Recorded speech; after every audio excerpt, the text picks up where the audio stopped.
அன்பிற்கினிய அன்பு சொந்தங்களே, இந்த தலைப்பு தமிழ்நாடு முழுவதும் மட்டுமல்லாது நாடு முழுவதும் ஏறத்தாழ 1-2 ஆண்டுகளாக பேசப்பட்டு வருகிற ஒரு தலைப்பு.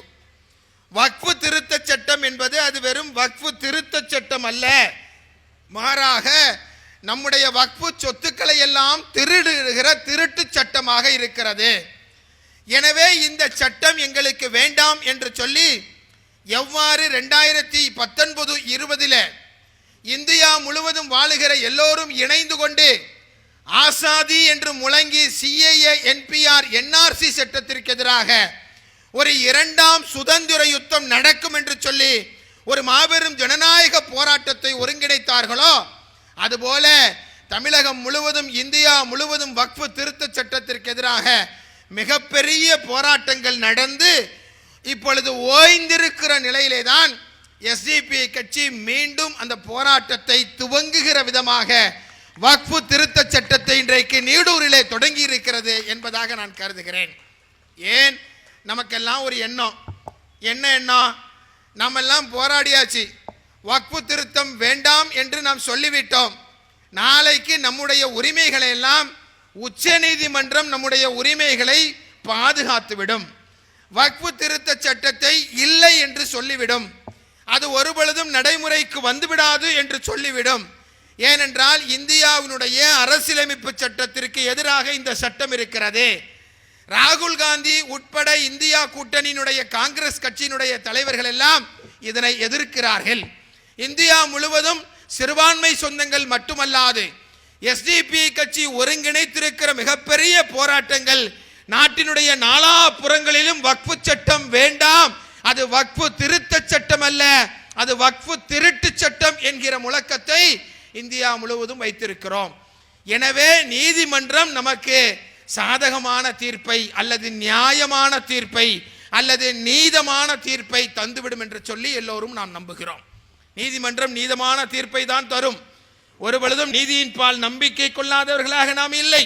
இந்தியாவுடைய நீதிமன்றங்களை இந்த நாட்டுடைய பாசிச சங்கபரிவார்கள் மதிக்கிறார்களோ இல்லையோ, மோடியோ அமித்ஷாவோ நீதிமன்ற தீர்ப்பை நாடாளுமன்றத்தை மதிக்கிறார்களோ இல்லையோ, தனது சதவீதத்திற்கும் அதிகமாக உடல் பொருள் ஆவி அத்தனையும் தத்தம் செய்து இந்தியாவிலே சுதந்திரத்தை பெற்று தந்த இந்த சிறுபான்மை சமூகம் நீதிமன்றத்தையும் நீதியையும் நாம் மதிக்கிறோம். அதில் எந்த மாற்று கருத்தும் இல்லை. ஆனாலும் கூட நீதிமன்றத்திலே நீதி வெல்ல வேண்டும் என்று சொன்னால் மக்கள் மன்றத்திலே தொடர்ந்து போராட்டங்கள் நடந்து கொண்டிருந்தால் மட்டும்தான் நம்மால் நீதியை வெல்ல முடியும் என்பதை எஸ்டிபி கட்சி புரிந்திருக்கிறது. எனவேதான் மீண்டும் நாம் அந்த வக்ஃபு சட்டத்திற்கு எதிராக போராட்டத்தை துவங்குகிறோம். இதுதான் முக்கியமான விஷயம். அணைஞ்சு போயிருக்கிற பிரச்சனை ஏம்பா துவங்குகிறீர்கள் என்பது போல் சிலர் கேட்கலாம். ஆனால் நீதிமன்றத்திலே ஒரு நியாயமான நீதியான தீர்ப்பை பெற வேண்டும் என்று சொன்னால் மக்கள் மன்றத்திலே தொடர்ந்து இந்த நீதியை மக்கள் மன்றத்திலே எடுத்து செல்வதற்கான போராட்டம் அவசியமாக இருக்கிறது. எனவே எஸ்டிபி கட்சி இந்த போராட்டத்தை நடத்தி கொண்டிருக்கிறது, கண்டன பொதுக்கூட்டத்தை நடத்தி கொண்டிருக்கிறது என்பதையெல்லாம் நீங்கள் புரிந்து கொள்ள வேண்டும். இந்த சட்டங்கள் எல்லாம் வக்ஃபு திருத்த சட்டமாக இருக்கலாம், என்பிஆர் சிஏஏ போன்ற சட்டங்களாக இருக்கலாம். இனி அடுத்து நாங்கள் ஒரு சட்டத்தை இந்தியாவிலே வாழுகிற சிறுபான்மை முஸ்லிம்களுக்கு மட்டுமல்ல எல்லோருக்கும் எதிராக கொண்டு வரப் போகிறோம் என்று சொல்லுகிற பொது சிவில் சட்டமாக இருக்கலாம். இந்த சட்டங்கள் அனைத்துமே இந்த நாட்டிலே வாழுகிற மக்களை மத அடிப்படையிலே பிளவுபடுத்துகிற சட்டம் என்று சொன்னால் அது மிகையில்லை. அதான் புரிந்து கொள்ள வேண்டும்.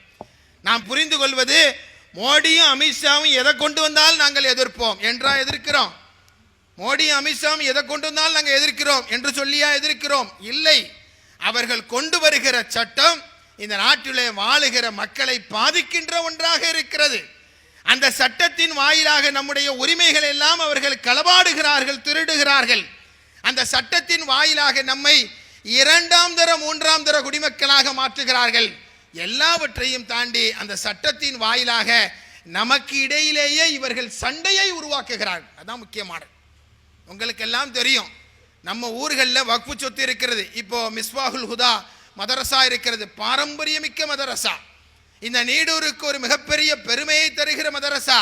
நீடூருக்கு மட்டுமல்ல, ஒட்டுமொத்த தமிழகத்துடைய சிறுபான்மை மக்களுக்கும் ஒரு மிகப்பெரிய மரியாதையும் கண்ணியத்தையும் தருகிற 100 ஆண்டுகளை கடந்து இந்த சன்மார்க்கத்தினுடைய போதனையை பரப்பிக் கொண்டிருக்கிற நீடூர் மதரசா, நீடூரினுடைய கண்ணியம். கூகுளில் போய் பார்த்தோம்னு சொன்னா நீடூர் என்று அடித்தால் 1912 அப்துல் கரீம் சாஹிப் அவர்களால் இந்த நீடூர் மதரசா துவங்கப்பட்டது என்று சொல்லி ஏறத்தாழ 100 ஆண்டுகளை கடந்தும் அதை தவிர அந்த விக்கிபீடியாவில் வேற ஒன்றுமே இல்லை என்று சொல்லுகிற அளவிற்கு நீடூருக்கு ஒரு மிகப்பெரிய கண்ணியத்தை தந்திருக்கிறார். தரும் பொழுது நீடூர் மதரசாவை உருவாக்குகிற அந்த காலத்தில் வெறுமன மதரசாவுக்கு தேவை 1 ஏக்கர் இடம் என்று மட்டுமா வழங்கி இருப்பார்கள்? இல்லை. மதரசாவிலே அந்த மதரசாவிற்கு வருமானம் வர வேண்டும், அந்த மதரசா நீடித்து இந்த சமூக மக்களுக்காக அது உழைக்க வேண்டும் என்று சொன்னால் அதற்கு வருமானத்திற்கான வழி வேண்டுமே என்று சொல்லி கொஞ்சம் இடத்தை கொடுத்திருப்பாங்க, கொஞ்சம் சொத்தை கொடுத்திருப்பாங்க, கொஞ்சம் வயல் நிலங்களை கொடுத்திருப்பார்கள். அந்த வயல் நிலங்கள் எல்லாம் யாருடைய கையில் இருக்கும்? நம்மோடு நம்முடைய சுற்றம் சூழ இருந்து நம்மோடு 2.5 கலந்திருக்கிற நம்முடைய தொப்புள் கொடி உறவுகள் அந்த இடத்தை விவசாயம் பண்ணுவாங்க, என்ஜாய்மெண்ட் அவர்கள் செய்து கொண்டிருப்பார்கள். அதிலிருந்து கிடைக்கிற குத்தகையில் இருந்து கொஞ்சம் பணத்தை மதரசாவிற்கு வழங்குவார்கள், பள்ளிவாசலுக்கு வழங்குவார்கள். எப்படி அந்த நல்ல காரியத்திற்கு அது பயன்பட வேண்டும் என்று சொல்லி நம்முடைய முன்னோர்கள் கொடுத்திருக்கிற அந்த நிலங்கள் எல்லாம் பல்லாண்டுகளாக நம்மோடு வாழுகிற, அன்போடு வாழுகிற நம்முடைய சொந்தங்கள் அதிலே பயிர் வைத்திருப்பார்கள். இந்த சட்டம் என்ன சொல்லுது? இந்த பயிர் வைத்திருப்பவர்கள் எல்லாம் கொஞ்ச நாள் கழிச்சு நீங்களே என்ன செய்யலாம், 14 வருஷம் கழிச்சு அதனை நீங்கள் உரிமை கொண்டாடலாம், 10 வருஷம் கழிச்சு நீங்கள் உரிமை கொண்டாடலாம் என்று சொன்னால் என்ன நடக்கும்? நம்மை பொறுத்த வரைக்கும் நம்முடைய நிலைமை என்ன? வக்ஃபு சொத்திலிருந்து 1 இன்ச்சை கூட என்ன செய்ய முடியாது, எடுத்து என்னுடைய தனிப்பட்ட நோக்கத்திற்காக நான் பயன்படுத்த முடியாது. ஏன் பயன்படுத்த முடியாது? பயன்படுத்தினா அன்னைக்கே எனக்கு ஏதாவது நடந்துரும் சொல்லியா? பயன்படுத்தினா யாராவது பிடிச்சி ஜெயிலில் போட்டுருவாங்களா என்பதல்ல.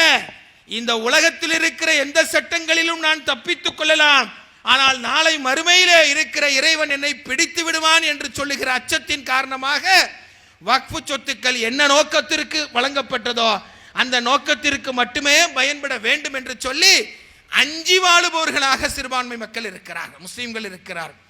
ஆனால் இப்பொழுது இந்த சட்டத்தின் மூலமாக அப்படி யார் யாரெல்லாம் இதில் பயிர் வைத்தார்களோ அவர்கள் எல்லாம் இதை எடுத்துக்கொள்ளலாம் என்று சொல்லி ஒரு சட்டம் வந்தால் என்ன நடக்கும்? தேவையற்ற சட்டம் ஒழுங்கு பிரச்சனைகள் ஏற்படுவதற்கு வாய்ப்பு இருக்குமா இல்லையா? நான் கேட்கிறேன், ஒரு சட்டம் இந்த நாட்டில் 2 சமூகத்திற்கு நடுவிலே, 2 மனிதர்களுக்கு நடுவிலே, 2 குழுக்களுக்கு நடுவிலே, 2 ஜாதிகளுக்கு நடுவிலே, 2 மதத்திற்கு நடுவிலே, 2 கொள்கைகளுக்கு நடுவிலே நல்லிணக்கத்தை கட்டுப்பாடோடு கொண்டு வருவது தானே சட்டமாக இருக்க முடியும். இன்னைக்கு எங்கேயும் தீராத ஒரு பிரச்சனை போலீஸ் ஸ்டேஷன்ல போய் தீருதுன்னா என்ன அர்த்தம்? அங்கே அதை மீறி போனா என்ன நடக்கும்? வழக்கு போட்டுருவாங்க, ஜெயிலில் வச்சிருவாங்க. எனவே 2 பேரும் காம்ப்ரமைஸ் ஆகி போகிறோம் என்று போவார்களா இல்லையா? எனவே சட்டத்திற்கு முன்பு எல்லோரும் சமம் என்று சொல்லுகிற நிலையில் சட்டத்திற்கு முன்பு இந்த வக்ஃபு சட்டம் மட்டும் விதிவிலக்கு என்று சொல்லி சட்டம் ஒழுங்கு பிரச்சனையை ஒரு சட்டமே ஏற்படுத்தும் என்று சொன்னால் அதை எதிர்க்க வேண்டிய பொறுப்பும் கடமையும் நமக்கு இருக்கிறதா இல்லையா? எனவேதான் இந்த சட்டம் சட்டம் ஒழுங்கை காக்கிற சட்டம் அல்ல. இந்த சட்டம் சிறுபான்மை மக்களுக்கு மட்டும் எதிரான சட்டம் அல்ல. இந்த சட்டம் முஸ்லிம்களுக்கு மட்டும் எதிரான சட்டம் அல்ல. இந்த சட்டத்திலே இருந்து அனுபவிப்பவர்களுக்கு மட்டும் எதிரான சட்டம் அல்ல. மாறாக இந்த சட்டம் இந்தியாவிலே வாழுகிற அனைத்து மக்களுக்கும் எதிரான சட்டம், இந்தியாவினுடைய அரசியலமைப்பு சட்டத்திற்கு எதிரான சட்டம் என்று சொல்லி முழங்கிக் கொண்டிருக்கிறோம். எனவே இப்படி ஒரு ஆழ்ந்த புரள் இருக்கிறது, ஒரு ஆழ்ந்த புரிதல் இருக்கிறது. உதயகுமார் அவர்கள் தான் சொல்லி காட்டுவார். எஸ்பி உதயகுமார் அவர்கள் கூடங்குளத்தினுடைய போராட்ட குழுவினுடைய தலைவராக இருந்த டாக்டர் உதயகுமார் அவர்கள் சொல்லுவார், இந்த சிறுபான்மை முஸ்லிம் சமூகத்தை நான் அண்ணாந்து பார்க்கிறேன், நான் உயர்ந்து பார்க்கிறேன், அவர்களுடைய பொறுமையை நான் எண்ணி பார்க்கிறேன். எவ்வளவு விஷயங்கள் வந்திருக்கிறது. பாபரி மஸ்ஜித் என்பது 480 ஆண்டு காலம் அவர்களுக்கான நிலமாக பள்ளியாக இருந்தது. 480 ஆண்டு காலம் அல்லாஹு அக்பர் என்கின்ற சங்கநாதம் முழங்கிக் கொண்டிருந்தது. அந்த அல்லாஹு அக்பர் என்று முழங்கி இருந்த பள்ளிவாசலை பட்டப்பகலிலே இடித்து தள்ளினார்கள். இடித்து தள்ளிய அந்த பள்ளிவாசல் எங்களுக்கு நீதி வேண்டும் என்று சொல்லி ஏறத்தாழ 70 ஆண்டுகளாக இந்தியாவிலே முஸ்லிம்கள் பொறுமை காத்தார்கள். காத்த பின்பும் கூட இந்த இடம் உங்களுக்கு சொந்தமானது அல்ல, இடித்தவனுக்கு சொந்தமானது என்று நீதிமன்ற தீர்ப்பு வந்தது. முஸ்லிம்கள் ஏற்றுக்கொண்டார்கள். அதற்கு அடுத்தபடியாக வக்ஃபு சொத்து என்பது லட்சக்கணக்கான சொத்துக்கள், கோடான கோடி அதனுடைய வருமானம் வருகிற சொத்துக்கள் இருந்தது. அந்த சொத்துக்கள் எல்லாம் உங்களை விட்டு போய்விடும் என்று சொல்லி ஒரே சட்டத்திலே மாற்றுவதற்கு துணிந்தார்கள். முஸ்லிம்கள் பொறுமையோடு இருந்தார்கள். அதே போல நாளைக்கு பொது சிவில் சட்டம் வரும் என்று சொல்லுகிறார்கள். சிஏஏ, என்பிஆர், என்ஆர்சி போன்ற சட்டங்கள் இந்தியாவிலே நீங்கள் குடிமக்களே கிடையாது என்று சொல்லி ஒரு சட்டம் வருது என்று சொன்னார்கள். இவை எல்லாவற்றையும் தாண்டி இந்தியாவிலே வாழுகிற முஸ்லிம்களை அனுதினமும் கலவரங்களினால் கொலை செய்தார்கள். மாட்டிறைச்சி வைத்திருந்தான் என்று சொல்லி அன்றைக்கு டெல்லியிலே, ஹரியானாவிலே இருந்த 55 வயது முதியவரை அடித்துக் கொன்றார்கள். ஒரு சம்பவம் தான் என்று நினைத்தார்கள். 50 பேர் மாட்டிறைச்சி வைத்ததற்காக வேண்டி இன்றைக்கு அடித்து கொலை செய்யப்பட்டிருக்கிறார்கள். எங்கோ உள்நாட்டு போர் நடக்கிற ருவாண்டாவில் இது நடக்கவில்லை. சோமாலியா போன்ற நாட்டில் கூட இப்படி நடக்கவில்லை. போர் நடக்கிற இலங்கையில் நடக்கவில்லை. ஒரு மனிதன் அடித்துக் கொள்ளுகிற மிக மோசமான காட்சிகள் இந்தியாவிலே அனுதினமும் காட்சியாக மாறிவிட்டது. இவ்வளவு கொடுமைகள் நடந்த பின்பும் கூட நமது பச்சிலம் பிஞ்சு ஆசிஃபா காஷ்மீரிலே மிக மோசமான முறையிலே பலாத்காரம் செய்யப்பட்டு கொலை செய்யப்பட்ட பொழுதும் கூட பொறுமை காத்தார்கள். இந்தியாவினுடைய எல்லா பாதிப்புகளிலும் இங்கே வாழுகிற சிறுபான்மை 15% சிறுபான்மை முஸ்லிம் சொந்தங்களுக்கு பாதிப்பு வந்தது.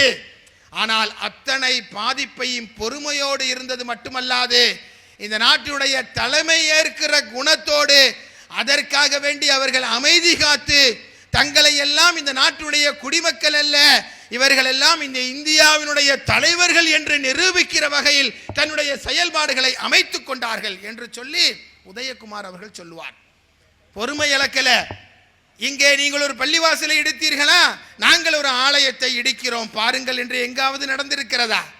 1992 டிசம்பர் மாதம் 6ஆம் தேதி பாபரி பள்ளி பட்டப்பகலிலே இடித்து ஷஹீதாக்கப்பட்ட பின்பு கூட இந்தியாவிலே எங்கும் அதற்கு பகரமாக வேறொரு ஆலயம் இடிக்கப்படவில்லை என்று சொல்லுகிற கண்ணியத்தை காப்பவர்களாக இந்தியாவிலே வாழுகிற சிறுபான்மை முஸ்லிம்கள் இருக்கிறார். அதுதான் முக்கியமானது. உணர்விற்கு அவர்கள் அடிப்படையாகவில்லை, உணர்விற்கு அவர்கள் அடிபணியவில்லை, அதற்கு அவர்கள் பலியாகவில்லை. மாறாக இந்த நாட்டிலே இந்துக்களையும் முஸ்லிம்களையும் கிறிஸ்தவர்களையும் இந்தியா என்கிற ஒருமைப்பாட்டை காக்கிற வகையிலே இந்த நாட்டுடைய முஸ்லிம்கள் வாழ்ந்து கொண்டிருக்கிறார்கள். நான் ஆச்சரியத்தோடு பார்க்கிறேன் என்று சொல்லி உதயகுமார் சொல்லுவார். அதனால தானே இறைவனை வணங்கி வாழ்வோம், இல்லாதோருக்கு வழங்கி வாழ்வோம், அண்டை அயலாரோடு இணங்கி வாழுவோம் என்று சொல்லுகிற அந்த வார்த்தைகளுக்கு இணங்க இன்றைக்கும் வாழுகிற சமூகமாக சிறுபான்மை முஸ்லிம்கள் இருக்கிறார்கள். வன்முறைக்கு வன்முறைதான் தீர்வு என்று சொல்லி வன்முறையின் பக்கம் செல்லக்கூடாது என்று சொல்லுகிற உபதேசமும் போதனையும் நடத்துகிற சமூகம் வேறு எங்கு இருக்கிறது? பள்ளிவாசல்களிலே அழைத்து வாருங்கள், எல்லாம் இருவரும் சேர்ந்து இணைந்து உணவருந்துவோம், இருவரும் வேறல்ல, மதத்தால் நாங்கள் முஸ்லிம்களாக இஸ்லாமியராக இருக்கலாம், ஆனால் இனத்தால் நாங்கள் திராவிடர்கள், மொழியால் நாங்கள் தமிழர்கள் என்ற பழனி பாபாவினுடைய வாசகத்திற்கு இணங்க இன்றைக்கும் தமிழ்நாடு சிறுபான்மை மக்கள் இன்றைக்கு இயங்கிக் கொண்டிருக்கிறார்கள் என்று சொன்னால் காரணம் என்ன? இது நாம் உருவாக்கிய இந்தியா, இது நாம் உருவாக்கிய இந்தியா. தன்னுடைய சதவீதத்திற்கும் அதிகமாக உடல் பொருள் ஆவி அத்தனையும் தத்தம் செய்து இந்தியாவை உருவாக்கிய பொறுமை எங்களுக்கு இருக்கிறது என்ற அடிப்படையில் இன்றைக்கும் இந்த நாட்டினுடைய எல்லா விதமான அரசியல் சட்டங்களுக்கும் இன்றைக்கு மதிப்பளித்து செல்லுகிற சமூகமாக நாங்கள் இருக்கிறோம். வெறுமன அதனை மதிப்பவர்களாக மட்டுமில்லை, அதற்கு கட்டுப்படுபவர்களாகவும் இருக்கிறோம் என்று சொல்லி காட்டுவார். இதுதான் முக்கியமானது. எனவேதான் இந்த சட்டங்களை எல்லாம் எதிர்க்கிறோம். ஏதோ மோடிக்கும் அமித்ஷாவுக்கும் நமக்கும் வாக்கியா வரப்பு தகராறுலாம் கிடையாது, வாக்கியா வரப்பு பஞ்சாயத்துலாம் நமக்கு கிடையாது. அதை தாண்டி இந்தியாவை காக்கிற மாபெரும் பொறுப்பு எங்களுக்கு இருக்கிறது என்று சொல்லி இந்த சமூகம் இன்றைக்கு முன்னேறி கொண்டிருக்கிறது. எனவேதான் வக்ஃபு இன்றைக்கு ஒரு மிக முக்கியமானது ஒரு பிரச்சனையாக இருக்கிறது. நான் கூட இந்த பேட்டியிலே கூட நான் சொல்லி காட்டினேன், வக்ஃபு திருத்த சட்டம் உச்சநீதிமன்றத்தால் அமல்படுத்தப்படக்கூடாது என்று சொன்னால் தமிழக அரசு உச்சநீதிமன்றத்திலே நல்ல முறையிலே வாதாட வேண்டும் என்று சொன்னேன். சட்டமன்றத்திலே தீர்மானம் நிறைவேற்றியதை நாங்கள் வரவேற்கிறோம், பாராட்டுகிறோம். ஒரு மாநிலத்தில் ஒரு முதல்வர் சட்டமன்றத்தில் நின்று கொண்டு போராட்டக்களமாக மாற்றினார் என்று சொன்னால் அது தமிழ்நாட்டில் மட்டும்தான் நடந்தது என்று சொல்லி நன்றியோடு நாம் அதனை நினைவு கூறுகிறோம். ஆனால் அதே நேரம் எந்த சூழலிலும் அது நடைமுறைக்கு வந்துவிடக்கூடாது, எந்த சூழலிலும் நடைமுறைக்கு வந்துவிடக்கூடாது. நாங்களும் எந்த சூழலிலும் வக்ஃபு திருத்த சட்டம் எங்களது ஷரியத்திற்கு எதிராக வந்தால் நாங்கள் அதற்கு கட்டுப்பட மாட்டோம் என்று தொடர்ந்து சொல்லிக் கொண்டிருக்கிறோம் என்று சொல்லி இந்தியா முழுவதும் செய்திகள் போய் கொண்டிருக்கிறது. ஏன் என்று சொன்னால் இந்த வக்ஃபு பிரச்சனை, நான் எல்லா கூட்டத்திலையும் சொல்ற மாதிரி சிஏஏ என்பிஆர் எனக்கும் உனக்குமான பிரச்சனை, வேறு சட்டங்கள் உனக்கும் எனக்குமான பிரச்சனை. ஆனால் வக்ஃபு சட்டம் என்பது, வக்ஃபு சொத்து என்பது எனக்கும் உனக்குமான பிரச்சனை அல்ல, அது இறைவனுடைய சொத்து என்கின்ற அடிப்படையில் சொல்லி காட்டுகிறோம். ஒருவர் ஒரு சமயத்தில் வக்ஃபு சொத்தை எழுதி கொடுத்து விட்டு, இங்க இருக்கிற பள்ளிவாசலுக்கு நான் ஒரு 10 ஏக்கர் இடத்தை எழுதி கொடுத்து விடுகிறேன், எழுதி கொடுத்து 2 நாள் கழிச்சு வீட்டுக்கு போனா என் வீட்டம்மா, என் மனைவி, எங்கள் பாப்பா அம்மா எல்லாரும் என்னை திட்டுகிறார்கள். எனவே மீண்டும் பள்ளிவாசலுக்கு வந்து இல்லை நான் எழுதி நல்ல எண்ணத்தில் தான் எழுதி கொடுத்தேன், ஆனால் இப்போ எங்கள் வீட்டில் பெரிய பிரச்சனையாகுது, தயவுசெய்து எழுதி கொடுத்ததை எனக்கு திரும்ப தந்து விடுங்கள் என்று வக்ஃபு செய்த ஒரு சொத்தை ஒருவர் செய்ய முடியுமா, வாங்க முடியுமா என்று சொன்னால் முடியாது. கொடுத்தவனே திரும்ப கேட்க முடியாது என்று சொன்னால் இன்றைக்கு ஆட்சியாளர்கள் திரும்ப எடுத்துக் கொள்வது என்று சொல்வது எந்த வகையில் நியாயம்? எனவே தான் கேட்கிறோம், ஒன்ஸ் வக்ஃப் இஸ் ஆல்வேஸ் வக்ஃப். ஒரு முறை வக்ஃபு செய்தாச்சுன்னா அதுக்கப்புறம் எதிர்காலத்தில் இந்த உலகம் உள்ளளவும் அது வக்ஃபு சொத்து தான், அதை எந்த காரணத்தை கொண்டு யாரும் மாற்ற முடியாது என்று சொல்லுகிற இந்த இஸ்லாமிய சமூகத்துடைய முன்னேற்றத்திற்காக அறப்பணிகளுக்காக தரப்பட்ட சொத்துக்கள் வக்ஃபு சொத்துக்கள். இதெல்லாம் ஏன் இவ்வளவு டீட்டெயிலாக பேசுகிறேன்? வக்ஃபு சொத்துக்குள்ளேயே போக மாட்டேன்னு சொல்லிட்டு தலைவர் இன்னைக்கு எல்லா விஷயத்தையும் பேசுகிறாரே என்று சொன்னால், எனது அருமை அன்பு சகோதரிகள், நீங்கள் புரிந்து கொள்ள வேண்டும். நீங்கள் பிறக்கிற ஒவ்வொரு குழந்தைக்கும் பாலூட்டும் பொழுது இருக்கிற ஆபத்துக்களை நீங்கள் சொல்லித்தர வேண்டும். ஒரு காதில பாங்கு சொல்லும் பொழுது இன்னொரு காதில இப்படி ஒரு ஆபத்து இருக்கிறது என்று சொல்லித்தர வேண்டும் என்று சொல்லி அடுத்த தலைமுறைக்கும் நீங்கள் இருக்கிற பிரச்சனையை கடத்த வேண்டும் என்று சொல்லித்தான் இவ்வளவு விவரமாக இன்றைக்கு நாம் பேசிக்கொண்டிருக்கிறோம். அன்பிற்கினிய அன்பு சொந்தங்களே, எனவே இப்படி ஒரு இக்கட்டான சூழல், இந்தியா ஒன்றும் சுகமாக சுமூகமாக போகிற சூழலில் இல்லை. ஒவ்வொரு நாளும் காலையில விடியும் பொழுது நம்ம தலையில என்னை இடிய கொண்டு போட போறாரோ நம்ம அண்ணன் மோடி என்று சொல்லுகிற நிலையில் தான் இருக்கிறது. காலையில முழிச்சா என்ன நடக்கும், இரவில் தூங்கும் போது என்ன நடக்கும், ஒருவேளை சாப்பாட்டிற்கு உத்தரவாதம் உண்டா, சாப்பாடு நாளைக்கு கிடைக்குமா கிடைக்காதா, ஏன் சொத்தை நான் அனுபவிக்க முடியுமா முடியாதா, நான் கட்டிய மனைவி எனது மனைவி தானா என்பதில் கூட முத்தலாக்கு சட்டத்தை இப்பொழுது வைத்திருக்கிறார். முத்தலாக்கு சட்டத்தை வைத்திருக்கிற காட்சிகள் எல்லாம் எல்லாவற்றையும் இன்றைக்கு சர்ச்சைக்குள்ளாக்கி கேலிக்குள்ளாக்கி சட்டவிரோதமாக மாற்றுகிற அரசாக இருக்கிறது. அதனால தான் எனக்கு முன்பாக பேசிய சகோதரி பாய்ஷா ஷஃபீகா என்னென்ன சட்டங்கள் எல்லாம் ஆபத்து என்று சொல்லி எல்லா சட்டங்களையும் பட்டியலிட்டார். எனவே சட்டங்களின் மூலமாக, திட்டங்களின் மூலமாக இந்த நாட்டிலே வாழுகிற மக்களுக்கிடையே மக்களை மதங்களாக பிளவுபடுத்தி அடக்கி ஒடுக்கிவிட துடிக்கிற சூழலை பார்க்கிறோம். எனவே தான் எஸ்டிபி கட்சி இந்த பிரச்சாரத்தெல்லாம் எல்லா இடத்திலும் எடுத்து சொல்லுகிறோம். மௌலவி ஷவுகத் அலி உஸ்மானி அவர்கள் சொன்னதை போல எஸ்டிபிஐ கட்சி இந்தியா முழுவதும், நான் நேற்றும் சொன்னேன் இன்றும் சொல்லுகிறேன், குமரியில் நின்று கொண்டு எஸ்டிபிஐ என்று முழங்கினால் டெல்லியிலே ஜிந்தாபாத் என்று முழங்குகிற 21 மாநிலங்களிலே வாழுகிற மக்களுக்கிடையே மத நல்லிணக்கத்தை போதித்து நமக்கு நடுவிலே ஒற்றுமையை போதித்து ஒருவருக்கு ஒருவர் கரம் கோர்த்து இந்த நாட்டிலே முன்னேறுவோம் என்று சொல்லுகிற பசியிலிருந்து விடுதலை, பயத்திலிருந்து விடுதலை என்ற முழக்கத்தோடு எஸ்டிபி நடைபோற்றுக் கொண்டிருக்கிறார். ஏன் எஸ்டிபியை கண்டு இன்றைக்கு பாசிச சங்க பரிவார்கள் அவர்கள் எல்லாம் இன்றைக்கு நடுங்குகிறார்கள், அவதூறுகளை அள்ளி வீசுகிறார்கள்? இல்லை தயவு செய்து அவங்க கூட போய் போட்டோ எடுத்துறாதீங்க, பெரிய சிக்கலாயிரும் என்று சொல்லுகிறார்கள். ஏன் நமக்கு வேறு ஏதாவது வந்துவிடுமோ என்று அஞ்சுகிறார்கள்? ஏன் அப்படி ஒரு சிந்தனை ஊட்டப்படுகிறது என்று பார்த்தால் வேறு ஒன்றுமல்ல, எஸ்டிபிஐ உண்மையை பேசுகிறது. உண்மையை பேசுவதால் ஏற்படுகிற விளைவுகளை பற்றி அச்சப்படாமல் இருக்கிறது, அவ்வளவுதான் விஷயம். வக்ஃபு சட்டத்தை இந்தியா முழுவதும் எடுத்து சென்றது எஸ்டிபிஐ. உங்களுக்கு எல்லாம் தெரியும், சிஏஏ என்பிஆர் என்ஆர்சி போராட்டத்தை டெல்லியில இருந்து அதனை கிழித்து எரித்து தொடங்கிய போராட்டம் தான் இந்தியாவில் இரண்டாவது சுதந்திர யுத்தமாக இந்தியா முழுவதும் நடந்தது. அதற்கு காரணம் எஸ்டிபிஐ போராட்டம். அதை நாம் பெருமை தேடிக்கொள்ளவில்லை. எங்களது பணிகளை நாங்கள் நல்ல முறையில் செய்ய வேண்டும் என்று நாங்கள் நினைக்கிறோம். அதே போல வக்ஃபு சட்டத்திற்கும் இது ஆபத்தானது என்று சொல்லி அந்த வக்ஃபு சட்டம் வரும்பொழுதெல்லாம் அதற்கு எதிராக நாங்கள் போராடினோம். வேறு ஒன்றும் செய்யல.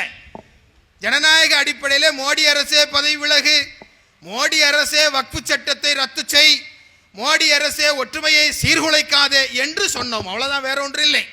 ஆனால் அதற்கே மிகப்பெரிய அச்சப்பட்டு எஸ்டிபியினுடைய அகில இந்திய தலைவரை ரமலான் மாதத்துடைய 2வது நோன்பில டெல்லியிலே இறங்கி நீதிமன்ற நடவடிக்கைகளுக்காக சென்ற எங்களது தலைவர் மரியாதைக்குரிய MK ஃபைசி அவர்களை சிறை விடுத்து இன்றைக்கு வைத்திருக்கிறார்கள். 5 மாத காலங்களாக சிறையில் இருக்கிறார்.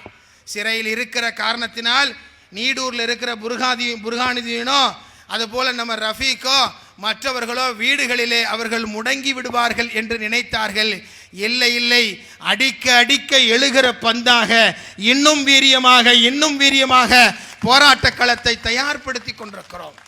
அச்சமில்லாமல் போராடுகிறோம், உண்மைக்காக போராடுகிறோம், இந்த மக்களுடைய நலன் காக்க போராடுகிறோம், இந்த மக்களுடைய உரிமை காக்க போராடுகிறோம். எனவே நீங்கள் உங்களது பார்வைகளை எங்களை நோக்கி திருப்புங்கள் என்று சொல்லுகிறோம். ஏன் இப்படி ஒரு பயம் வருது? மால்கம் எக்ஸ் தான் அழகாக சொல்லுவார். மால்கம் எக்ஸை பற்றி நீங்கள் படித்திருப்பீர்கள். அமெரிக்காவிலே மிகப்பெரிய போராட்டத்தை புரட்சியை உருவாக்கிய மால்கம் எக்ஸ் அவர்கள் மிகப்பெரிய அரசியல் மாற்றத்திற்கு மட்டுமல்ல, அங்கு மிகப்பெரிய சமூக மாற்றத்திற்கும் வித்திட்டவர் தான் மால்கம் எக்ஸ். அவர் சொல்லி காட்டுகிறார், என்னை கண்டு எல்லோரும் அஞ்சுகிறார்கள், என்னை கண்டு எல்லோரும் என்னிடத்தில் நெருங்க பயப்படுகிறார்கள். ஏன் என்று சொன்னால் வேறு ஒரு காரணமும் அல்ல, என்னுடைய அப்பாவுடைய அப்பா உண்டல்லவா, என்னுடைய தந்தையினுடைய தந்தை, அவரை ஒரு முறை பாம்பு தீண்டியது. அவர் உருவப்படுத்தி சொல்லுகிறார், அவரை ஒரு முறை பாம்பு கடித்து விட்டது. எனவே அவர் சொல்லிவிட்டு சென்றார், பாம்பென்றால் கடிக்கும் என்று சொல்லி என் தந்தைக்கு சொன்னார். உடனே என் தந்தை என்ன செஞ்சார்? பாம்பென்றால் நம்மை கடிக்கும், தீண்டும் என்று சொல்லி எனக்கு சொல்லி தந்தார். இவ்வளவுதான் விஷயம். நான் சொல்லுகிறேன், என்னுடைய தந்தையும் என்னுடைய தந்தையினுடைய தந்தையும் இந்த பாம்பு சீண்டியது, பாம்பு கடித்தது.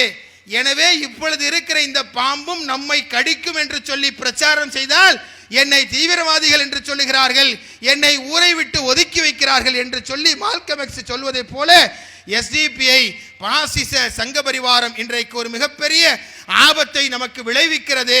எனவே அதற்கு எதிராக எல்லோரும் அணிதிர வேண்டும் என்று நாங்கள் சொல்லுகிறோம். இவ்வளவுதான் விஷயம். இதை எப்போ எஸ்டிபிஐ சொல்லியது? 2009 ஜூன் மாதம் 21ஆம் தேதி எஸ்டிபிஐ இந்த நாட்டு மக்களுக்காக 16 ஆண்டுகளுக்கு முன்பாக அர்ப்பணிக்கப்பட்டது.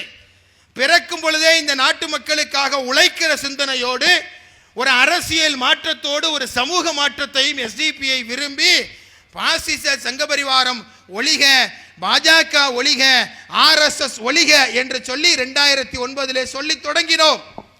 இன்றைக்கு 16 ஆண்டுகளை கடந்து 4 நாட்களுக்கு முன்பாக இந்தியாவினுடைய கூட்டணிக்கு தலைமையேற்றிருக்கிற, இந்தியாவினுடைய எதிர்கட்சி தலைவராக இருக்கிற, முன்னாள் பிரதமருடைய மகனாக இருக்கிற ராகுல் காந்தி அவர்கள் சொல்லி காட்டுகிறார், இந்தியாவை காப்பாற்ற வேண்டும் என்று சொன்னால் RSSஐ வீழ்த்துவதை தவிர வேறு வழி இல்லை என்று இன்றைக்கு சொல்லுகிறார். எஸ்டிபிஐ 16 ஆண்டுகளுக்கு முன்பாக சொல்லியது. இவ்வளவுதான் வித்தியாசம். எனவே நாளை என்ன நடக்கும் என்பதை புரிந்து கொண்டு இன்றைக்கே இந்த சமூக மாற்றத்திற்காக வித்திடுகிற வகையில் தொடர்ந்து இந்த பிரச்சனைகளை இந்த மக்கள் மன்றத்தில் எடுத்து சென்று கொண்டே இருக்கிறோம். RSS இந்த நாட்டுக்கு ஆபத்து என்று சொல்லுவதற்கு நாங்கள் 16 வருஷத்திற்கு முன்பு சொல்லியிருக்கிறோம். ராகுல் காந்தி அவர்களுடைய அந்த கருத்தை நான் வரவேற்கிறேன், நான் பாராட்டுகிறேன். வெட்ட வெளியாக RSS என்பது ஆபத்தான நச்சுப்பாம்பு. RSS என்பது என்னுடைய தந்தையினுடைய காலத்திலே இந்த நாட்டு மக்களுக்கு எதிராக இருந்தது, என்னுடைய தந்தையினுடைய காலத்திலே இந்த நாட்டு மக்களுக்கு எதிராக இருந்தது, சுதந்திர காலத்திலும் இந்த நாட்டு மக்களுக்கு எதிராக இருந்தது, சுதந்திரம் பெறுவதற்கு முன்பும் இந்த நாட்டு மக்களுக்கு எதிராக இருந்தது, நாளைக்கும் இந்த நாட்டு மக்களுக்கு எதிராகத்தான் இருக்கும் என்பதை இன்றைக்கு இந்த நாட்டு மக்களுக்கிடையிலே 142 கோடி மக்களுக்கிடையிலே மிகப்பெரிய அளவிலே பகிரங்கப்படுத்தி இருக்கிற ராகுல் காந்தி அவருடைய கருத்தை வரவேற்கிறேன். ஆனால் அதற்கு எதிராக நாம் என்ன செய்ய போகிறோம் என்கிற கேள்வியை இப்பொழுது நான் முன்வைக்கிறேன். பிரச்சனை என்னன்னு தெரிஞ்சிச்சு. வந்திருப்பது டைபாய்டு ஃபீவர்னு தெரியுது, வந்திருப்பது மஞ்சள் காமாலை என்று தெரிகிறது. மஞ்சள் காமாலை என்று கண்டுபிடித்து விட்டால் நோய் போய்விடுமா? டைபாய்டுன்னு கண்டுபிடிச்சிட்டா நோய் போயிருமா? கேன்சர் என்று கண்டுபிடித்து விட்டால் நோய் போய்விடுமா? இல்லை. எது நோய் என்று கண்டுபிடித்து விட்டால் அதற்கு மருந்து அவசியமாக இருக்கிறது. எனவேதான் இந்த நாட்டை அழிக்கிற சக்திகளுக்கு எதிராக எஸ்டிபிஐ கட்சி மருந்தாக இன்றைக்கு செயல்பட்டுக் கொண்டிருக்கிறது. நம்முடைய வாழ்வை காக்கிற மருந்தாக செயல்பட்டுக் கொண்டிருக்கிறது. கிராமம் கிராமமாக நமக்கு அண்ணன் கூட பக்கத்தில் சொல்லி காட்டினாங்க. இக்பால்னு கூட நம்ம பிள்ளைங்கள்லாம் நல்ல சூப்பரான பிள்ளைங்க, அருமையான ஆக்டிவான பிள்ளைங்க, உண்மையிலேயே ஆக்டிவான பிள்ளைங்க தான். எல்லோரும் சாதாரண மாணவர்களாக இருந்தார்கள், இளைஞர்களாக வளர்ந்தார்கள், எஸ்டிபிஐயிலே இணைந்தார்கள், தலைவர்களாக உயர்ந்து நிற்கிறார்கள். நீடூருக்காக, மயிலாடுதுறைக்காக, இந்த நாட்டிற்காக, தமிழ் சமூகத்திற்காக எதையும் செய்கிற வகையில் இன்றைக்கு தங்களை தயார்படுத்தி இருக்கிறார்கள். அரசியல் கட்சி கிடைச்சிட்டுப்பா, கிடைச்ச அரசியல் கட்சியினுடைய பொறுப்பை பயன்படுத்த வேண்டும், இங்கு இருக்கிற மக்களை மிரட்ட வேண்டும், கிடைப்பதை உண்ண வேண்டும், வயிறு வளர்க்க வேண்டும், எஸ்டிபியின் தலைவர் என்று சொல்லிக்கொள்ள வேண்டும் என்று சொல்லி அவர்கள் விரும்பவில்லை. எஸ்டிபியினுடைய தலைவர் எங்கப்பா, கூப்பிடுங்கப்பா, பிரஸ் மீட் கூப்பிடுங்கன்னு சொன்னா தலைவரை காணல. எங்கோ ஒரு இடத்துல நம்ம தலைவர் ரஃபீக் ஒளிந்து கொண்டிருக்கிறார் காணல, வேலை செஞ்சுட்டு இருக்கிறார். ஆனால் அப்படி தனது பெயரால், தனது பெயரையும் பதவியையும் பயன்படுத்தி வயிறு வளர்க்க வேண்டும் என்று இல்லாது மக்கள் பணியே மகேசன் பணி என்று சொல்வதை போல இந்த மக்களுக்காக உழைப்பதற்காக வேண்டிய இன்றைக்கு களமிறங்கிக் கொண்டிருக்கிறோம். அன்னலம் பெருமானார் ரசூலே கரீம் ஸல்லல்லாஹு அலைஹி வஸல்லம் அவர்கள் ஒரு முறை ஒரு செய்தியை சொன்னார்கள். இந்த உலகத்திலே மிகச்சிறந்தவன் யார் தெரியுமா? இந்த உலகத்திலே மிகச்சிறந்தவன் யார் தெரியுமா? நான் எல்லா கல்யாணத்திலையும் போய் சொல்லுவேன், உண்மையிலேயே இந்த உலகத்திலே மிகச்சிறந்தவர் யார் என்று நபிகளார் சொல்லிட்டு சொல்றாங்க. இந்த உலகத்தில் யார் தன்னுடைய மனைவியிடத்தில் சிறந்தவனோ அவன் தான் சிறந்தவன். சரியா? இப்போ நான் மனைவியிடத்தில் சிறந்தவர்களை பற்றி சொல்லவில்லை, அது திருமணத்தில் சொல்ல வேண்டிய விஷயம். இன்னொரு இடத்திலே அன்னலம் பெருமானார் சொல்லுகிறார்கள், இந்த உலகத்திலே சிறந்தவன் பிறருக்கு அதிக பயனளிக்கக்கூடியவன், பிறருக்கு அதிகமான பலனை தரக்கூடியவன் தான் இந்த உலகத்திலே சிறந்தவன். தன்னால் தன் குடும்பத்திற்கு, தன்னால் தன் சகோதர சகோதரிகளுக்கு, தன்னால் தன்னுடைய அண்டை அயலாருக்கு, தன்னால் தன்னுடைய தெருவிற்கு, ஊருக்கு, வீட்டுக்கு, நாட்டிற்கு யாரால் அதிக பயன் கிடைக்கிறதோ அந்த பயன் கிடைப்பவர்கள் தான் இந்த சமூகத்திலே சிறந்தவர்கள் என்று சொல்லி அன்னலம் பெருமானார் சொல்லி தந்திருக்கிறார். எனவே தான் புர்ஹானுதீனை போல, சையது கரீமை போல இங்கே நான் நின்று கொண்டிருக்கிற ஒவ்வொருவரும் தன்னால் இந்த சமூகத்திற்கு பலன் கிடைக்க வேண்டும் என்பதற்காக இன்றைக்கு உழைத்து கொண்டிருக்கிறார்கள். அப்படி பலன் எஸ்டிபிஐ கட்சியில் இணைந்ததன் மூலமாக எல்லாருக்கும் பலன் கொடுக்க முடியும் சொன்னால் உண்மையிலே கொடுக்க முடியும். அந்த மக்களுக்கு போராட முடியும், கொரோனா காலத்தில் உதவி செய்ய முடியும், அவர்களுக்கு கஷ்டம் என்று சொன்னால் அவர்களுக்காக நம்முடைய உழைப்பை செலுத்த முடியும், இரத்தத்தை வழங்க முடியும், நேரத்தை வழங்க முடியும், பொருளாதாரத்தை வழங்க முடியும். ஆனால் இவை எல்லாவற்றையும் தாண்டியும் நம்முடைய சமூகத்திற்கு மிகப்பெரிய பலனளிக்க வேண்டும் என்று சொன்னால் என்ன செய்ய வேண்டும்? அதிகாரத்திற்கு வர வேண்டும், எம்எல்ஏக்களாக மாற வேண்டும், எம்பிக்களாக மாற வேண்டும், நகராட்சி நகர்மன்ற உறுப்பினர்களாக மாறினால் அதிகாரத்தின் மூலமாக மிகப்பெரிய பலனை தருகிற பணிகளை செய்ய முடியும் என்று சொல்லி அதிகாரத்தை நோக்கிய பயணத்தில் எஸ்டிபிஐ இன்றைக்கு இணைந்திருக்கிறார். அவ்வளவுதான் விஷயம். ஒரு அமைப்பாக, ஒரு அரசியல் பேர் இயக்கமாக, ஒரு தேர்தல் அரசியலை மையமாக கொண்ட இயக்கமாக எஸ்டிபிஐ மூன்றையும் இன்றைக்கு இணைத்து கொண்டு செய்து கொண்டிருக்கிறது. நீடூரினுடைய மக்களிடத்திலே நான் வைக்கிற கோரிக்கை என்ன என்று சொன்னால், நீடூர் மக்கள் எந்த விதமான பாகுபாடும் இல்லாமல் எஸ்டிபிஐ கட்சியை 24 மணி நேரமும் நீங்கள் பயன்படுத்திக் கொள்ள வேண்டும் என்கின்ற கோரிக்கையை மட்டும் உங்களிடத்திலே வைக்கிறேன். அதற்காக வேண்டித்தான் இன்றைக்கு இந்த உழைப்பை செலுத்துகிறோம். அதற்காக வேண்டித்தான் நம்மை பற்றி இந்த மக்களிடத்திலே கொண்டு செல்கிறோம். இந்த நாட்டுடைய ஆபத்தை இன்றைக்கு எடுத்துக்கொண்டு சென்று கொண்டிருக்கிறோம். அன்பானவர்களே, நான் சொன்னதை போல இந்த நாடு மிக ஆபத்தான சூழலில் இருக்கிறது. இந்த நாடு ஆபத்தான சூழல் இருக்குன்னா வெறுமன வக்ஃபு பிரச்சனை போல, சிஏஏ என்பிஆர் போல, பொது சிவில் சட்டத்தை போல, குர்பானி தடை சட்டத்தை போல, மதமாற்ற தடை சட்டத்தை போல நாடு முழுவதும் பம்பாய், பாகல்பூர், மீரட், சூரத், பத்கல், தலசேரி, கோயம்புத்தூர், பீவாண்டி, முசாஃபர் நகர் என்று சொல்லி நாடு முழுவதும் நடக்கிற கலவரங்களால் மட்டும் நான் இதனை சொல்லவில்லை. சிறுபான்மை சமூகத்து மக்களை அன்றாடம் பாதிக்கிற விஷயங்களால் மட்டும் சொல்லவில்லை. இப்பொழுது கூட டெல்லியிலே தேவாலயங்கள் தாக்கப்படுகிறவற்றும் மட்டும் சொல்லவில்லை. இந்தியாவினுடைய வடமாநிலங்களிலே இருக்கிற பாதிக்கப்படுகிற ஆதிக்குடிகள் இன்றைக்கு ஒன்றிய அரசால் தாக்கப்படுவதை மட்டும் வைத்து சொல்லவில்லை. இந்தியாவில் வாழுகிற தொழிலதிபர்கள் கூட இப்பொழுது பாதிக்கப்படுகிறார்கள். இந்தியாவில் வாடுகிற சிறு குறு நிறுவனங்களை செய்பவர்கள் இன்றைக்கு பாதிக்கப்பட்டு கொண்டிருக்கிறார்கள். மோடி பெரிய இந்தியாவினுடைய மிகப்பெரிய தலைவர் என்று சொன்னார். ஆனால் அமெரிக்காவில் இருக்கிற ட்ரம்பை வசியப்படுத்த முடியாத காரணத்தினால் 50% வரி இன்றைக்கு இந்தியாவில் இருக்கிற உற்பத்தி பொருட்களுக்கு அமெரிக்கா போட்டிருக்கிறது. எவ்வளவு பெரிய நஷ்டம் தெரியுமா? திருப்பூர் மாவட்டத்திலே மட்டும் வருஷத்திற்கு 65,000 கோடி ரூபாய் ஏற்றுமதி ஆகிறது. நம்ம போடுற டிஷர்ட்டு, நாம போடுற பனியன் உற்பத்தி பொருட்கள் 65,000 கோடி ரூபாய் உலகம் முழுவதும் ஏற்றுமதி செய்யப்படுகிறது.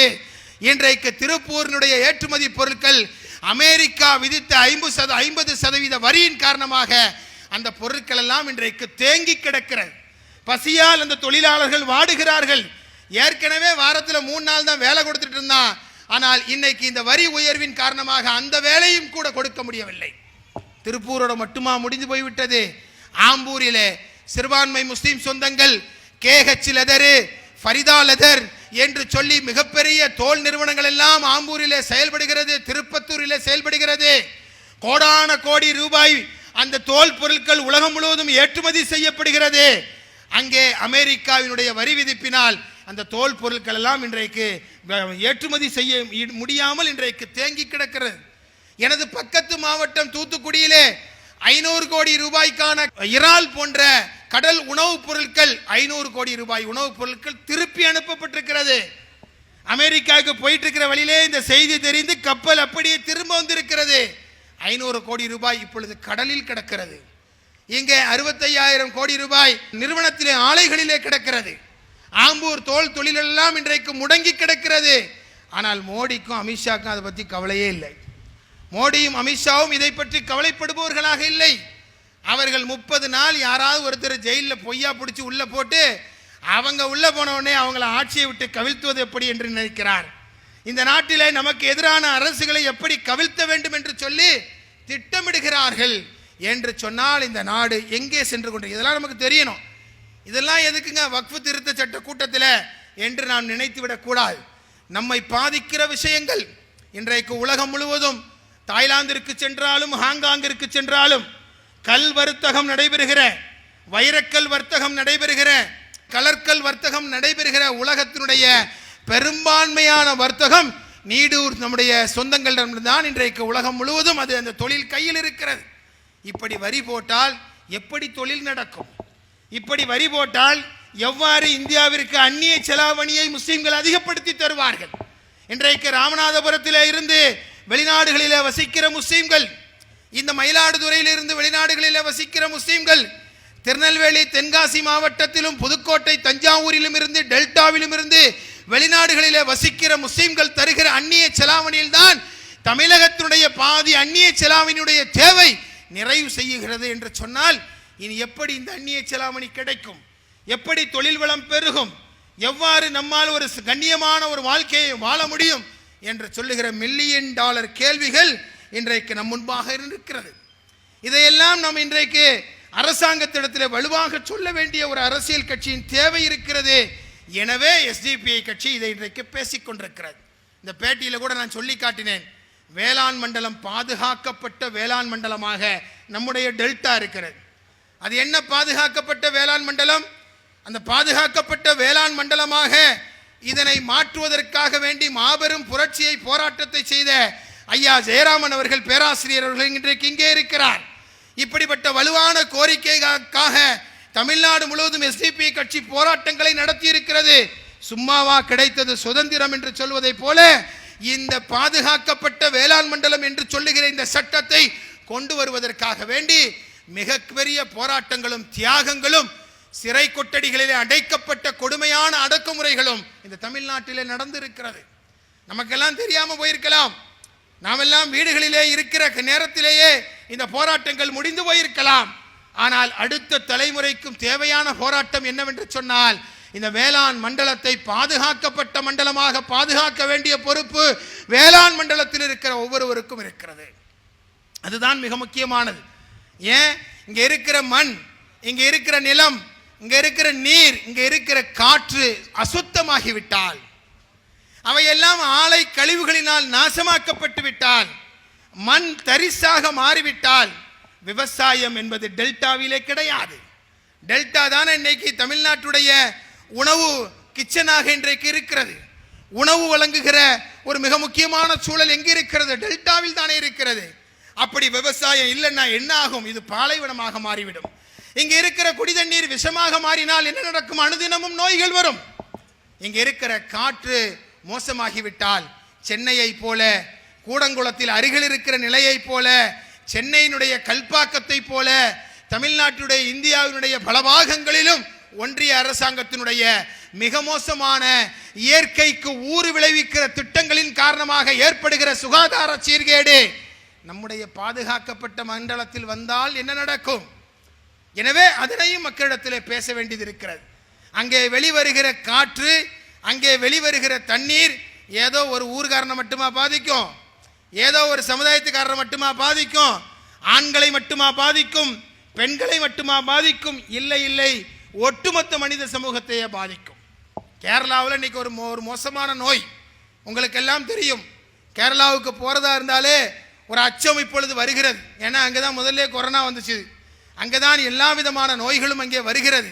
இப்பொழுது கேரளாவிலே பரவி கொண்டிருக்கிற நோயின் பெயர் மூளையை தின்னுகிற அமீபா. அமீபானா என்ன? கண்ணுக்கு தெரியாத உலகத்தினுடைய மிகச்சிறிய ஒரு உயிரினம், மைக்ரோஸ்கோப்ல தான் பார்க்க முடியும் என்று சொல்லுகிற ஒரு உயிரினம். நாம் படிக்கிற காலத்திலே 5வது 6வது வகுப்பு சயின்ஸ் பாடத்தில் படித்திருப்போம் அமீபாவை பற்றி. அந்த அமீபா ஒரு மனிதனுடைய காது வழியாகவோ, காயத்தின் வழியாகவோ, மூக்கு வழியாகவோ, புண்ணு வழியாகவோ உடலில் ஏறிவிட்டால் முதுகு தண்டுவடத்திலிருந்து அப்படியே போய் மூளைக்கு போய் மொத்த மூளையும் தின்னு செரித்து விடுமாம். அப்படி ஒரு அமீபா உடம்புக்குள்ள போயிடுச்சுன்னு சொன்னா அவனுக்கு உயிர் போவதை தவிர வேற ஆப்ஷனே இல்லை என்று சொல்லுகிறார். எவ்வளவு கொடுமையான நோய்! அமெரிக்காவிலே 12 வயது சிறுவன் முதலாக இறந்து போயிருக்கிறான். அதை தொடர்ந்து தான் இப்ப அந்த நோய் கேரளாவிலே 18 பேர் இறந்து போயிருக்கிறார். எவ்வளவு பெரிய கொடுமை! நாம குளம் குட்டையில குளிக்கிறோம், அந்த நீர் வழியாக இந்த அமீபா போய் காப்பாற்ற முடியாத சூழல் ஒருவருக்கு ஏற்படுகிறது என்று சொன்னால் எவ்வளவு பெரிய சுற்றுச்சூழல் சீர்கேட்டிலே நாம் வாழ்ந்து கொண்டிருக்கிறோம். நம்ம வாழ்நாளில் கேட்காத நோய்கள் எல்லாம் கேட்கிறோம். ரஜினி படத்திலையும் கமல் படத்திலையும் ஏதோ கேன்சர் நோயை பற்றி மட்டும்தான் பார்த்து கொண்டிருந்தோம். ஆனால் இன்றைக்கு SLE நோய் என்று என்கிறார்கள், கொரோனா நோய் என்கிறார்கள், மூளையை தின்னும் அமீபா என்கிறார்கள், பல வகையான புற்றுநோய்களை சொல்லுகிறார்கள். 130க்கும் அதிகமான புற்றுநோய் இருக்கிறது என்று சொல்லுகிறார்களே. இதில் இருந்தெல்லாம் நம்ம கையில காசு இருந்தா பெரிய ஆஸ்பத்திரி மீனாட்சி மிஷனுக்கு போயிட்டா, அப்போலோ ஹாஸ்பிட்டலுக்கு போயிட்டா காப்பாற்றி விடலாம் என்று சொல்ல முடியாத அளவிற்கு நம்முடைய மருத்துவ வாழ்நிலை குறைந்து கொண்டே போகிறது. சிறிய வயதிலேயே ஹார்ட் அட்டாக் வருகிற இளைஞர்களை பார்க்கிறோம், பெண்களை பார்க்கிறோம், மார்பக புற்றுநோயால் பாதிக்கப்படுகிற பெண்களை பார்க்கிறோம், அனுதினமும் கிட்னி இல்லாமல் பிறக்கிற குழந்தைகளை பார்க்கிறோம் என்று சொல்லுகிற கேவலமான சுகாதார சீர்கேடுகள் வாழுகிற நாட்டில் இன்றைக்கு நாம் வாழ்ந்து கொண்டிருக்கிறோம். எனவே ஒவ்வொருவரும் தன்னை எவ்வாறு நோயிலிருந்து காப்பாற்ற வேண்டுமோ அதுபோல இந்த நாட்டை பாதிக்கிற ஆபத்துகளிலிருந்தும், சங்கபரிவார சக்திகளுடைய பாதிப்புகளிலிருந்தும், சூழ்ச்சிகளிலிருந்தும் காப்பாற்ற வேண்டும் என்பதற்காக SDPI சமூக இயக்கமாக செயல்படுகிறது, அரசியல் பேர் இயக்கமாக செயல்படுகிறது, தேர்தல் அரசியல் இயக்கமாக செயல்படுகிறது. மொத்தத்திலே மக்களிடத்திலே ஒரு மிகப்பெரிய மாற்றம் வர வேண்டும் என்பதற்காக போராடுகிறது. இந்த போராட்டத்தை இங்கே வாழுகிற மக்கள் பயன்படுத்திக் கொள்ள வேண்டும் என்பதுதான் தலைவர் என்ற முறையிலே உங்களிடத்திலே நான் வைக்கிற கோரிக்கை. அப்பதான் இந்த நாட்டில் இருக்கிற அழிச்சாட்டியங்களிலிருந்து எல்லாரையும் பாதுகாத்துக் கொள்ள முடியும். ஒரு பெரிய ஆபத்தை பற்றி இன்றைக்கு எனக்கு முன்பு பேசியவர்கள் எல்லாம் சொன்னார்கள். திருடர்கள் பல வகையில் திருடுகிறார்கள், நிறைய திருடுறாங்க. ஓட்சோரி என்று சொல்லி சகோதரி ஷஃபீகா சொன்னார்கள். ஓட்சோரி என்று சொன்னால் என்ன? வாக்கு திருட்டு என்று சொன்னால் என்ன? ஓட்டு போடுற இடத்துக்கு போகிறோம், என் பேரில் ஓட்டு இல்லையா என்று சொன்னால் எவ்வளவு கையறு நிலை நமக்கு ஏற்படும். 65 லட்சம் ஓட்டுக்களை பீகாரிலே ஓட்டு பட்டியலிலே இல்லாமல் ஆக்கி இருக்கிறார்கள் என்று சொல்லுகிற வாக்கு திருட்டு, ஓட்டு திருட்டு இந்தியாவிலே நடந்திருக்கிறது என்ற செய்திகளை பார்க்கிறோம். அடுத்து தமிழ்நாட்டில் அது மாதிரி நடக்கப் போகிறது என்று சொல்லுகிறார்கள். ஒவ்வொருவரும் தங்களுடைய வாக்குகளை காப்பாற்ற வேண்டிய அவசியம் இருக்கிறது. எப்படி ஒரு கேவலமான நாட்டில் வாழ்கிறோம்னா, அவங்க கொடுத்த வாக்குறுதி ஒன்றையும் காப்பாற்றுறது இல்லை. மோடியும் அமித்ஷாவும் ஒவ்வொருத்தருக்கும் 15 லட்சம் ரூபா போடுவேன்னு சொன்னார்கள். ஆனால் அவர்கள் கொடுத்த வாக்குறுதியை, அவர்கள் வாக்கை காப்பாற்றவில்லை. ஆனால் நான் என்னுடைய வாக்கான ஓட்டை காப்பதற்காக வேண்டி நான் போராட வேண்டிய நிலையிலே இன்றைக்கு நான் இருக்கிறேன். எவ்வளவு மோசமான சூழல்! வாக்கு திருட்டுங்க, பொருளாதாரத்தை திருடினாங்க, உயிர்களை திருடினார்கள், நம்முடைய வாழ்வை திருடினார்கள், நமது நேரத்தை திருடினார்கள், நமக்கு தெரியாமல் என்னத்திலாமோ திருடினார்கள். கடைசியில் வாக்கை திருடுவார்கள் என்று நாம் எதிர்பார்க்க கூட இல்லை. வடிவேலு சொன்ன ஒரு ஜோக்கு தான் ஞாபகம் வருது. இதுக்கு என்னத்துக்குயா வெள்ளையும் சொல்லையுமா அலையணும் என்று சொன்னது தான் ஞாபகத்திற்கு வருகிறது. இதுக்கு எதுக்கு வெள்ளையும் சொல்லையுமா அலையணும்? பல ரகமான கோட்டுகளை எல்லாம் போட்டு நம்முடைய ஓட்டுக்களை இன்றைக்கு திருடுகிற சூழலை இன்றைக்கு பார்க்கிறோம். எஸ்டிபிஐ அதை பற்றிய ஆபத்தை உங்களுக்கு எச்சரிக்கிறது. வீட்டில் இருக்கிற ஆண்கள், பெண்கள், குழந்தைகள் என்று சொல்லி நம்முடைய வாக்கு என்பது நமது ஆயுதம். One man one vote one value என்று சொல்லி அம்பேத்கர் சொன்னார். அது என்ன? One man one vote one value. ஒரு மனிதன் ஒரு வாக்கு, ஒரே அதிகாரம், ஒரே பவர், ஒரு மதிப்பு, ஒரே மதிப்பு என்று சொன்னார். நான் ஒரு ஓட்டு போடுறேன், எனக்கு ஒரே ஓட்டு தான் மதிப்பு. ஆனால் மோடி போய் ஓட்டு போட்டால் அதுக்கு 10 ஓட்டு மதிப்பு, அமித்ஷா போட்டால் இரும்பு மனிதர் 20 ஓட்டு மதிப்பு என்று இருக்கிறதா? இல்லை. இந்தியாவில் யார் ஒருவர் வாக்களித்தாலும் ஒரே வாக்குதான். ஆனால் அந்த வாக்கை இப்பொழுது திருடுகிற மோசமான சூழல் உருவாகி இருக்கிறது. எனவே இந்த வக்ஃபு திருட்டு சட்ட பொதுக்கூட்டத்தின் வாயிலாக எல்லா விஷயங்களுக்கும் இந்த நாட்டிலே மிகப்பெரிய ஆபத்து இருக்கிறது. ஒரு செய்தியை மட்டும் சொல்லி முடித்து விடுகிறேன். இந்த நாட்டை ஆளுகிற ஆட்சியாளர்கள் தோல்வியடைந்த ஆட்சியாளர்கள், தோல்வியடைந்திருக்கிற ஆட்சியாளர்கள். மோடியும் அமித்ஷா கூட்டணியும் இந்தியாவை முன்னேற்றி இருக்கிறது என்று சொல்லுகிறார்கள். எல்லாரும் சொன்னாங்க, நம்ம 10 வருஷம் மன்மோகன் சிங்குடைய ஆட்சி காலத்தில், மன்மோகன் சிங் ஆட்சி காலத்தில் RSS ஆட்சி வந்தால், பிஜேபியினுடைய ஆட்சி வந்தால் இந்தியா விளங்கிவிடும், மிகப்பெரிய மாற்றம் வந்துவிடும், பொருளாதாரத்தில் முன்னேற்றம் அடைந்துவிடும், வல்லரசாக மாறிவிடும். ஏன்னா RSS காரனுக்கு இருக்கிற அறிவு மாதிரி உலகத்தில் எங்கேயும் இல்லையா என்று சொன்னார்கள். உண்மையிலே இந்தியா நம்பியது. RSS காரங்களும் பிஜேபி காரங்களும் வந்துட்டா இந்த நாட்டில் பெரிய மாற்றத்தை கொண்டு வந்து விடுவார்கள் என்று நம்பினார்கள். ஆனால் ஆட்சி அதோடு சேர்ந்து அவங்க மற்ற ஆட்கள் மாதிரிலாம் கிடையாதா, அவங்கெல்லாம் பயங்கர தேசபக்தர்கள், திருமணம் கூட முடிக்காமல் தேசத்திற்காக உழைப்பவர்கள் என்று மோடி, அமித்ஷா, சங்கபரிவார்கள் எல்லோரையும் நம்பினார்கள். ஆனால் ஆட்சிக்கு வந்ததுக்கு அப்புறம் பார்த்தா தான் தெரியுது, இருக்கிறதுலேயே மிக மோசமான கேவலமான இயக்கம் என்று சொன்னால் அது RSS இயக்கத்தையும் அதனுடைய தலைவர்களையும் தவிர அவர் யாரும் இல்லை என்று சொல்வது இப்பொழுதுதான் புரிகிறது. தேசபக்தின்னா மற்றவன்லாம் கிலோ என்ன விலை தான் கேட்பான், இவன் டன் என்ன விலையான்னு கேட்குற அளவுக்கு இவன் இருக்கிறான். டன் என்னையா விலை? அப்படியா தேசபக்தியா? அந்த தேசபக்தர்களே நாங்கள் பார்க்கலையே, எங்களுக்கு தெரிஞ்சதெல்லாம் அண்டாவும் பக்ஸியும் அதே போல பிரியாணி தானையா எங்களுக்கு தெரியும் என்று சொல்லுகிற தேசபக்தர்களை இன்னைக்கு பார்க்குறோம். நாடு முழுவதும் தாங்க முடியவில்லை இவர்களுடைய தேசபக்தியினுடைய கொண்டாட்டம், இவர்களுடைய தேசபக்தியினுடைய புலம்பல். கவிக்கோ அப்துல் ரஹ்மான் தான் அழகாக சொல்லுவார். நேற்று கூட நான் சொல்லி காட்டினேன், அம்மா பசிக்குதே என்று சொல்லி குழந்தையினுடைய அழுகுரல் ஒரு பக்கம், அம்மா பசிக்குதே என்று சொல்லி குழந்தையினுடைய அழுகுரல் ஒரு பக்கம், ஐயோ கொல்லுகிறார்களே என்று சொல்லி மனிதர்களின் அவலக்குரல் இன்னொரு பக்கம். இதற்கு இடையில் ஜனகண மனவை என்னால் கேட்க முடியவில்லை என்று சொல்வார். இதற்கிடையில் ஜனகணமன என்னால் கேட்க இயலவில்லை என்று சொல்லி கவிக்கோ அப்துல் ரஹ்மான் அவர்கள் சொல்லுவார்கள். எதை கேட்டாலும் இன்றைக்கு தேசபக்தியை மட்டுமே பதிலாக தந்து நம்முடைய அடிப்படை வாழ்வாதாரம் அத்தனையும் சுரண்டி கொண்டிருக்கிற பாசிச சங்கபரிவார்கள் மிக மோசமான கொடூரமான ஆட்சியை நடத்துகிறார்கள். நாடு முழுவதும் இன்றைக்கு முஸ்லீம் இளைஞர்கள் சிறையில் தொடர்ந்து வைக்கப்படுகிறார்கள். NIA சட்டம், UAPA சட்டம், அதுபோல NSA போன்ற சட்டங்களின் மூலமாக இன்றைக்கு சிறையில் தொடர்ந்து வைக்கப்படுகிற காட்சிகளை இன்றைக்கு பார்க்கிறோம். நேற்றைக்கு முன்தினம் 5 ஆண்டுகளாக சிறையில் இருக்கிற உமர் காலித் போன்றோருக்கான பிணையை உச்சநீதிமன்றம் நிராகரித்திருக்கிற 5 வருஷமா ஒண்ணுமில்ல, சிஏஏவுக்காக வேண்டி மக்களை திரட்டினார்கள் என்கின்ற ஒரே காரணத்திற்காக JNU பல்கலைக்கழகத்தினுடைய மாணவர் உமர் காலித் 5 ஆண்டுகளாக சிறையில் இருக்கிறார். பாப்புலர் ஃப்ரண்ட் ஆஃப் இந்தியா என்ற அமைப்பை தடை செய்து 3 ஆண்டுகளாக அதனுடைய தலைவர்கள் எல்லாம் சிறையில் இருக்கிறார்கள்.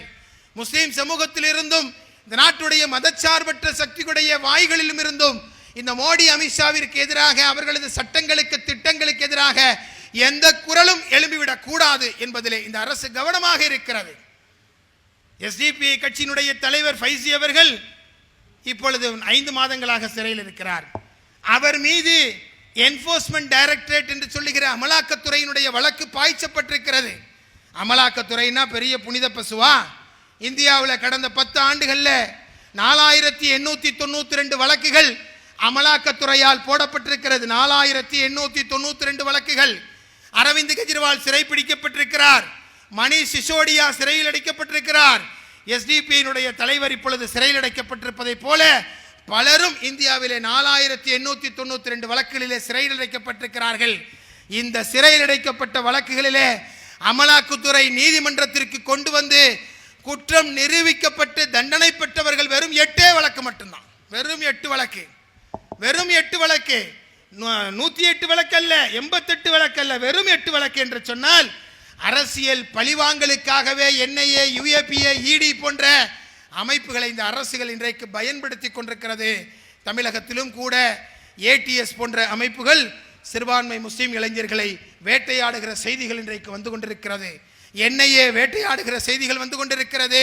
முஸ்லிம் இளைஞர்கள் என்று சொன்னால் அவர்கள் ஃபேஸ்புக்கில் எதையாவது எழுதினால் கூட சிறையில் அடைப்போம், பல்லாண்டுகளாக சிறையில் வைப்போம் என்று சொல்லுகிற கொடூரமான மனித உரிமை மீறல் நடைபெற்றுக் கொண்டிருக்கிற காலத்தில் அத்தனை சதி செயல்களுக்கும் எதிராக இந்த மக்களுக்காக போராடுவதற்கு ஒரு இயக்கம் அவசியப்படுகிறது. அனைத்து மக்களுடைய உணர்வுகளை மதித்து மத நல்லிணக்கத்தை, சமூக ஒற்றுமையை பேணி பாதுகாக்கிற வகையிலான ஒற்றுமை அவசியமாக இருக்கிறது. SDP கட்சியினுடைய தொண்டர்களிடத்திலே நான் அடிக்கடி சொல்வேன், ஒரே ஒரு தொப்பி போடாததனால் இங்கே பிரச்சனை வருகிறது என்று சொன்னால் நீ 2 தொப்பியை போட்டுக்கப்பா, ஒற்றுமை தான் இந்த நாட்டிலே மிக முக்கியமானது என்று சொல்வதை போல அந்த அளவிற்கு நல்லிணக்கத்தை பேண வேண்டிய தேவை இருக்கிறது. எல்லோருடைய கருத்துக்களை மதிக்க வேண்டிய தேவை இருக்கிறது. இந்த நாட்டிலே மிகப்பெரிய வீழ்ச்சியை நோக்கி சென்று கொண்டிருக்கிற இந்த சூழலிலே இந்த மக்களை காக்க, வக்ஃபு சட்டத்தை இல்லாமல் ஆக்க, நாளைக்கு நம்முடைய தலையின் மீது தொங்கிக் கொண்டிருக்கிற பொது சிவில் சட்டம், யூனிஃபார்ம் சிவில் கோடு போன்ற சட்டங்களை இல்லாமலாக்குவதற்காக வேண்டி ஒன்றிய அரசினுடைய அராஜக நடவடிக்கைகளுக்கு எதிராக ஓடாத மானும் போராடாத மனிதனும் இந்த உலகத்திலே வாழ்ந்ததாக சரித்திரமில்லை என்று சொல்வதை போல ஓடாத மானாக இல்லாமல் போராடுகிற மனிதர்களாக, இந்த மக்களுக்காக உழைக்கிற மனிதர்களாக, நபி அவர்களுடைய வார்த்தையை போல பிற மனிதர்களுக்கு அதிகம் பயனளிக்கிற சிறந்த மனிதர்களாக வாழுவதற்கு SDP கட்சியின் சார்பில் மீண்டும் ஒருமுறை உங்கள் அனைவருக்கும் அறைகூவல் விடுத்து மிகச்சிறப்பான நிகழ்வை, மிகச்சிறப்பான ஒரு கூட்டத்தை மக்கள் திரள இன்றைக்கு SDP செய்திக்காக வேண்டி திரண்டு நிற்கிற எனது அருமை சகோதரர்கள், எனது அருமை தாய்மார்கள், எனது அருமை சகோதரிகள், இந்த நீடூரினுடைய எனது அருமை அன்பு சொந்தங்கள், மிஸ்பாகுல் ஹுதாவினுடைய நிர்வாகிகள், இன்னும் குறிப்பாக நீடூர் நெய்வாசல் ஜாமியா மசீதினுடைய நிர்வாகி முத்தவல்லி அல்ஹாஜ் ஜனாப் ஹன்னான் சாஹிப் உள்ளிட்ட இங்கே கலந்து கொண்ட எனது நெஞ்சத்திற்குரிய நேசர் அண்ணன் இக்பால் அண்ணன் உள்ளிட்ட அத்தனை பேருக்கும், கலந்து கொண்ட அத்தனை பேச்சாளர்களுக்கும், பரிசு பெற போகிற அத்தனை விருதாளர்களுக்கும் SDP சார்பிலே என்னுடைய நெஞ்சார்ந்த நன்றியினை, பாராட்டுக்களை, வாழ்த்துக்களை தெரிவித்துக் கொண்டு மீண்டும் ஒரு பொதுக்கூட்டத்திலே, மாநாட்டிலே இமாம் அவர்களை சொன்னதை போல அடுத்த SDP கட்சியினுடைய வெற்றிக்கு பின்பான அந்த வெற்றி பொதுக்கூட்டத்திலே நாம் எல்லாம் சந்திப்போம், வாருங்கள் என்று கூறி வாய்ப்புக்கு நன்றி கூறி விடைபெறுகிறேன். நன்றி.